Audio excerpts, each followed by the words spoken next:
Andai kata hari ini bukanlah akhir daripada hidupku, aku tidak akan ingin menceritakan apa sakit yang aku derita.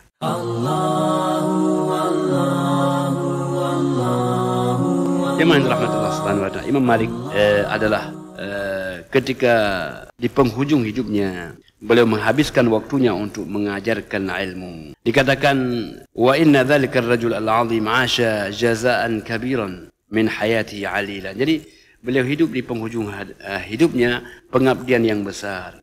Walakinu ma kana ya'lam an 'illati ahadan. Tapi beliau jemaah rahmatullah ketika di penghujung hidupnya memiliki sakit yang luar biasa. Dan sakit itu, sakit yang beliau alami, tidak seorang pun yang tahu. Jadi banyak ulama yang penderitaan beliau simpan. Beliau sering nampakkan kebahagiaan kepada orang lain.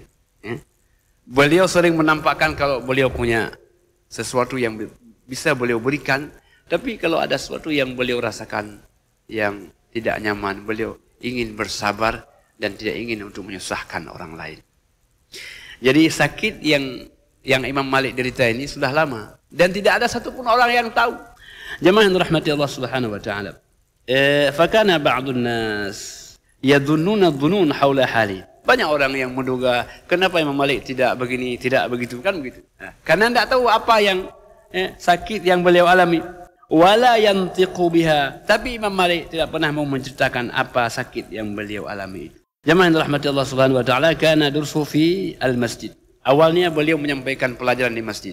Pada beliau masih gagah, masih sehat, beliau sering menyampaikan pelajarannya di masjid. Orang setelah salat, beliau menyampaikan pelajarannya. Tapi summa fi baiti. Kemudian pada akhir-akhirnya beliau hanya bisa menyampaikan pelajarannya, ta'alimnya hanya di rumah. Beliau tidak keluar ke masjid menyampaikan pelajaran. Jemaah yang dirahmati Allah Subhanahu wa taala, khudu'an li hikmil 'illah. Karena beliau merasakan akibat sakit wa syiddatul marad, dan derita yang beliau alami sangat luar biasa. Wa kana yakhruj ila al-jama' wal a'yad. Jadi beliau kalau ke masjid hanya untuk salat berjamaah atau hendak mengunjungi orang sakit, beliau keluar. Selebihnya beliau tetap berada di rumah. Walaupun sakit, tetap ke masjid. Imam Malik radhiyallahu anhu, bedanya apa? Kalau hari-hari biasa, beliau ke masjid, setelah salat beliau menyampaikan pelajaran, ta'lim kepada manusia. Tapi hari ini beliau hanya datang berjamaah dan beliau kembali ke rumahnya, menyampaikan pelajaran di rumahnya. Jadi dalam keadaan sakit beliau, tetap beliau wa ya'udul marda, mengunjungi orang sakit. Wa yushayya al-janais, beliau kunjungi jenazah. Summa lazima baitahu, lalu setelah itu beliau tetap berada di rumahnya.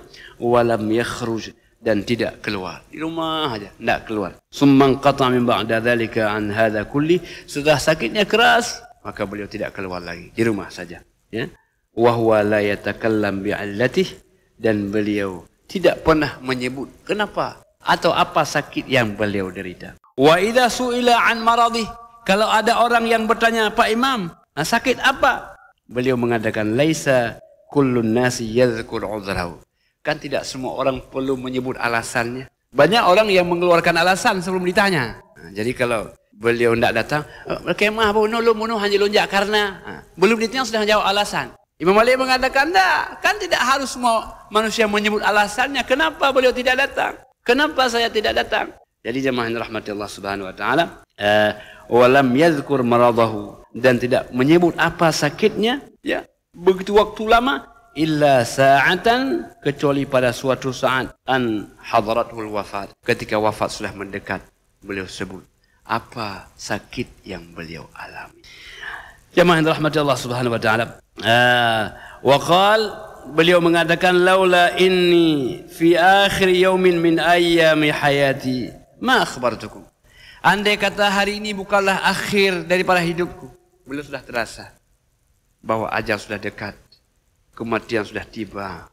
Andai kata bukan hari ini, detik-detik mendekati ajalku, aku tidak akan ingin menceritakan apa sakit yang aku derita. Beliau ingin bersabar, ingin bersabar. Kan banyak orang yang mengeluh, Pak. Banyak orang yang mengeluh. Sedikit orang yang mampu bersabar. Makanya ulama mengatakan as-sabru adami syakwa 'inda alamil balwa. Sabar ni artinya orang tidak mengeluh ketika dia tertimpa sesuatu. Ketika dia keluh, maka hilanglah nilai kesabaran. Jadi Imam Malik tidak mau beliau mengeluh. Cukuplah beliau dengan Allah saja yang tahu. Jadi beliau katakan, andai kata bukan hari ini hari terakhir kehidupan saya tidak akan menyebut sakit apa yang saya derita. Hamba Allah Subhanahu wa taala, beliau katakan, maradi sulusul baul. Sakit saya adalah sakit sulusul baul. Sulusul baul ini adalah sakit yang di mana kencing menetes terus.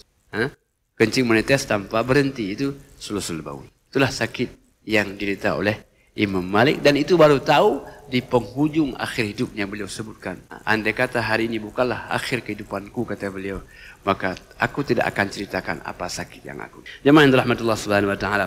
Karihtu an ata masjid Rasulullah SAW bighairi wudu' kamil. Kenapa saya tidak datang tiap hari, tidak lama-lama di masjid? Saya tidak nyaman kalau di masjid Nabi SAW duduk tanpa berwudu. Kan susul bau kan keluar najis terus. Saya tidak nyaman kalau duduk di masjid Nabi SAW tanpa ada air wudu.